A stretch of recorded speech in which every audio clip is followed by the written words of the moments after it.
Hey guys, so today I wanted to make a video that I've thought about for a long time, but I was gonna save this for later on, but I just feel like I've seen a lot of things recently about this that have kind of inspired me, and even some specific things that people have made that kind of have brought about this video.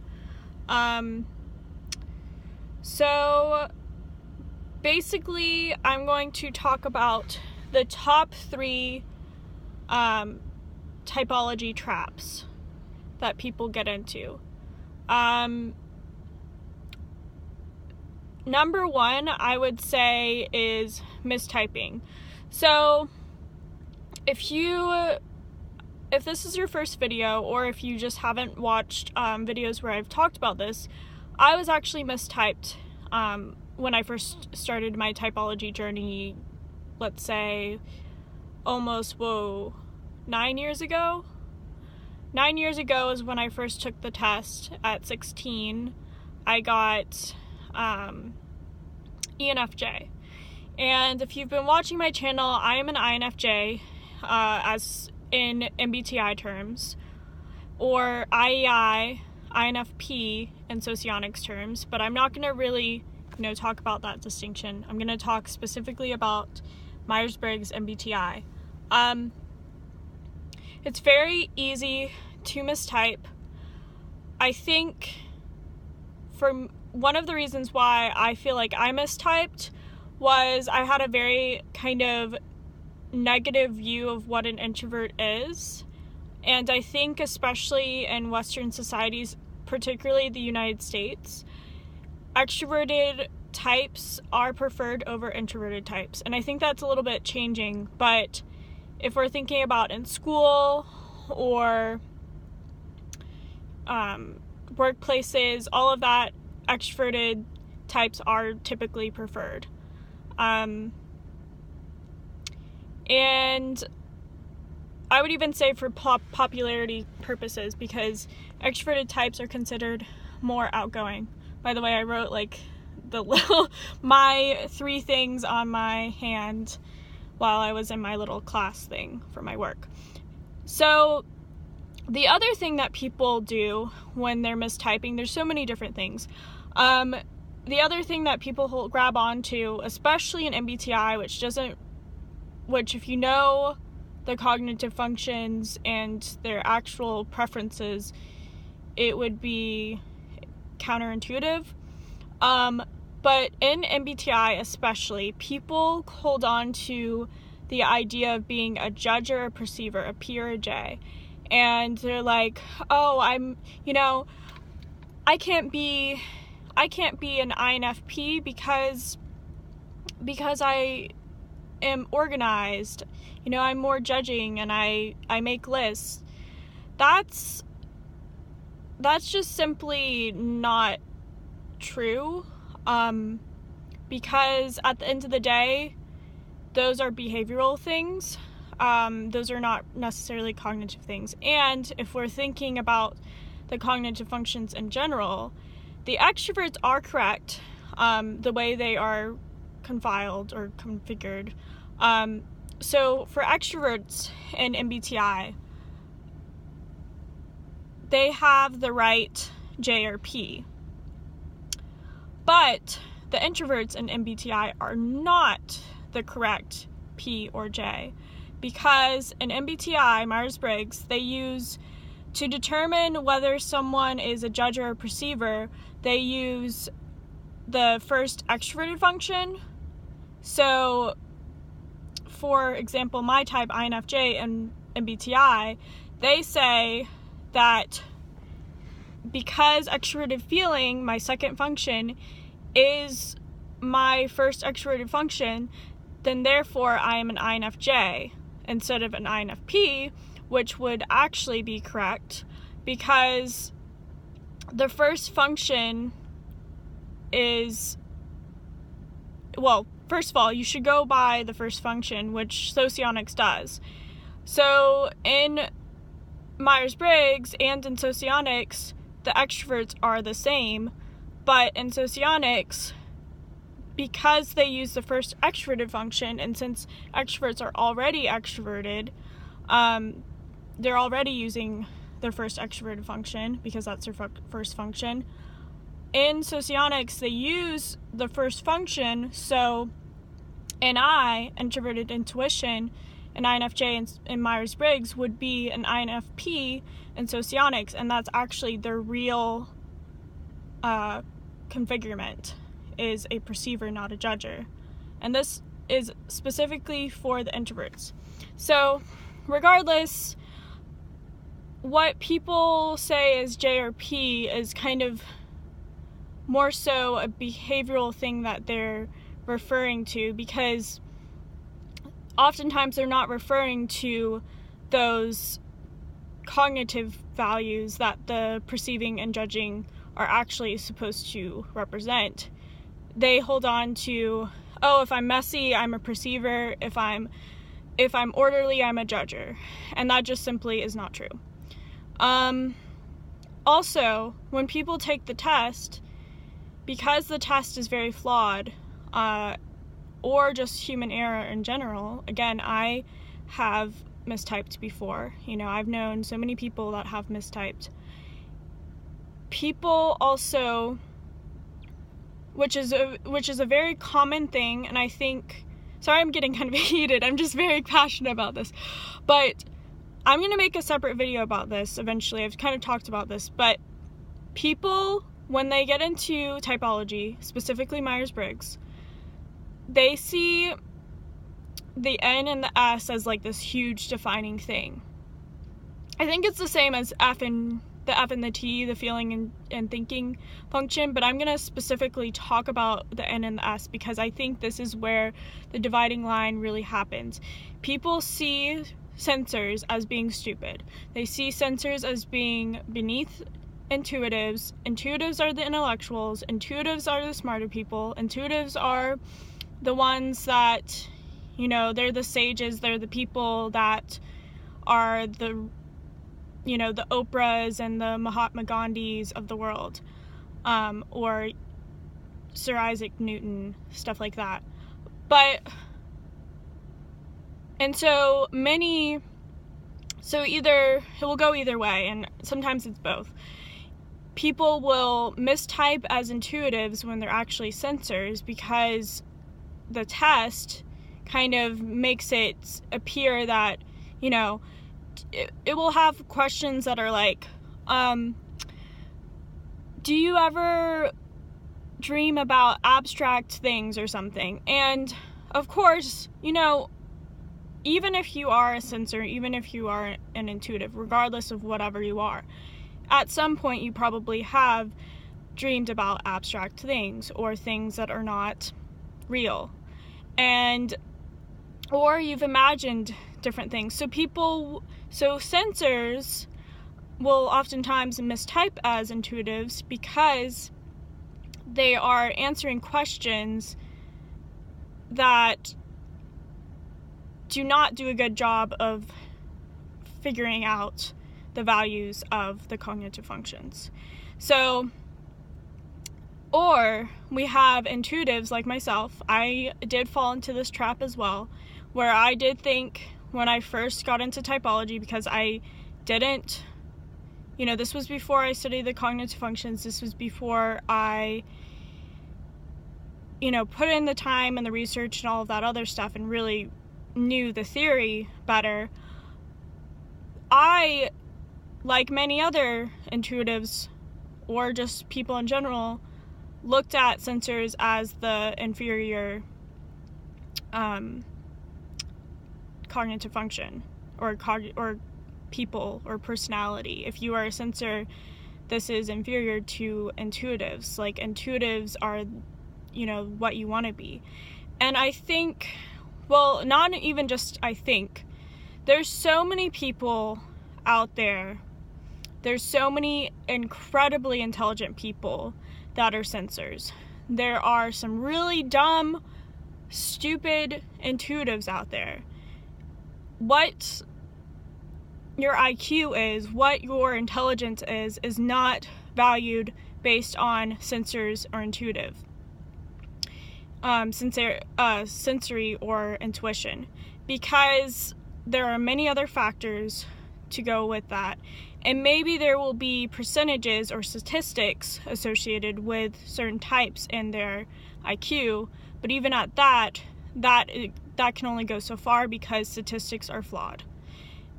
Because at the end of the day, when it comes to statistics, you are making assumptions. You're not looking at every single person on the planet. So the second thing that I would say is a trap of typology, especially when you're first getting into it, is the exclusivity. And I think that also ties into the sensors and the intuitives. Or you think that you basically get into this little circle of what types are, and you just say, okay, so let's say I'm an ENFP, and so I automatically don't like ESTJs, I don't like INTJs, I don't like these types, I don't like that type. I'm only gonna like these types because ENFPs get along with whatever fill in the blank type that you saw from a post, a biased post online on a forum, or you saw on an article, oh, these types get along the best with one another. There's something to be said about type relations, and I think the best form that I have found of describing the type relations and how types interact with one another is Socionics. But Socionics is a rabbit hole. Socionics is a black hole of many different theories, and where it has many different things, many different conclusions that are hard to really jump into once. You have to go really deep dive, you have to do a lot of studying, and I don't even think that I'm 100% there with Socionics. Whereas with Myers-Briggs, it's a lot more rudimentary. That's why I talk about Myers-Briggs more than Socionics so far. Is when you're first getting into typology, I think that Myers-Briggs or MBTI is a good gateway, because it's the more known typology theory. It has more accessible tests. You can read the things. You don't have to have like a translated version like Socionics, or maybe a non-English speaker or whatever your language is translate or transcribe something for you. So that being said, even with Socionics, people get into these little situations where they're like, oh, I need to only find my dual. I need to only find my quasi-dual. Oh, I can't be friends with my supervisor. Oh, I can't be friends with, all of those different relations. And if we're thinking in Myers-Briggs terms, let's say you haven't gone that far into typology, you haven't really studied Socionics. It's the same thing. Oh, I'm an INFJ, so I can't be friends with this type. I shouldn't date this type. There's a lot to be said, but at the end of the day, again, there's a lot of behavioral things, and just because you're a certain type doesn't mean that you're going to get along with the same type, the same personality type, because there's a lot of factors that can go into that. They may have different behavioral patterns, different beliefs. You may fundamentally, on a personality basis, get along with them, but when it comes to fundamental beliefs and motivations and all of those other things, you may not get along with them. So the third thing that I think is important, an important trap of typology, is something that I've seen recently from a few people that I'm subscribed to and people that I haven't subscribed to, is it's kind of like the exclusivity, but it's in a very limiting sense. People putting limitations on others or limiting themselves.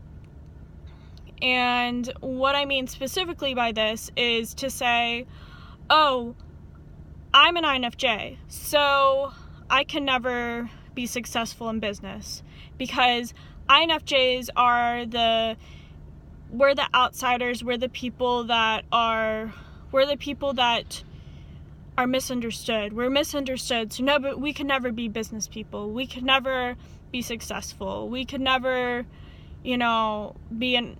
be this big personality or have this, and this. Or they'll say, for other types, they'll say, oh, an INTP, oh, they can't be good with people. They can't, have feelings. They can't do that. That's not an INTP.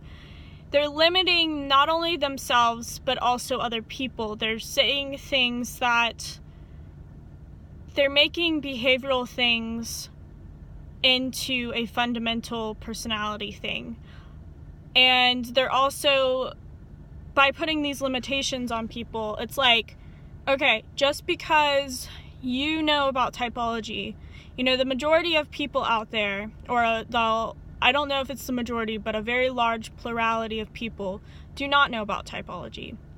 But it doesn't mean that they aren't those types. When it comes to INFJs, because that is my type, I've made a video about this.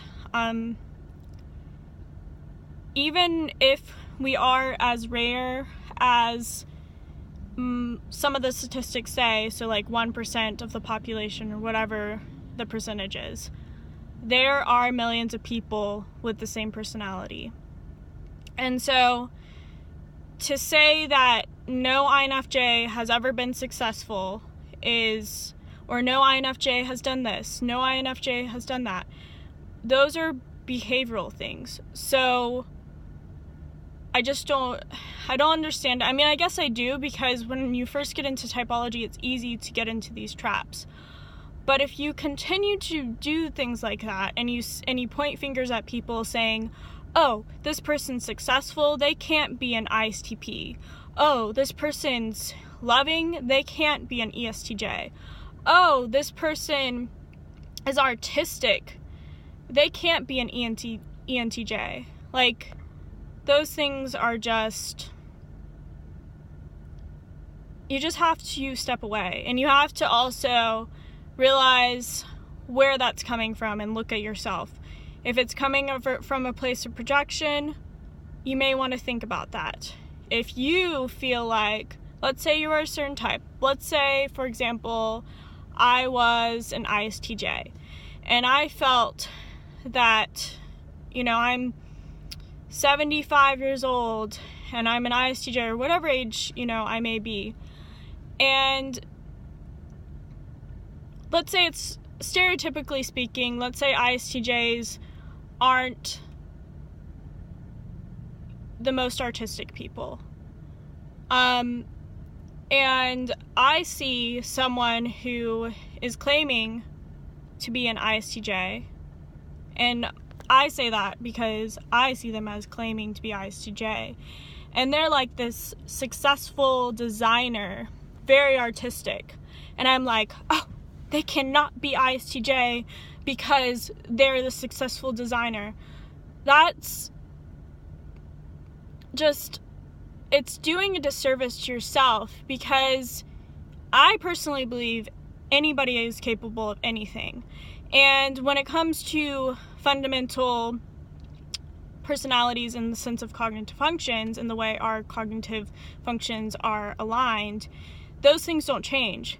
We can improve and we can develop certain things, but for example, as an let's say, again, as if I was an ISTJ, I'll never be an ENFP, but I can try. I can try to work on those things, but I'll never be an ENFP. I'll always be an ISTJ. And again, I'm an INFJ, if you kind of lost that. I'm just making examples. But so it's the same thing as me, like my actual self as an INFJ, I'll never be an ESTP. But that doesn't mean that I can't be a badass. That doesn't mean that I can't try to do things that make me a balanced, well-rounded individual instead of feeding into those INFJ stereotypes that I'm going to be a recluse my whole life and never amount to anything. Why would you want to do that?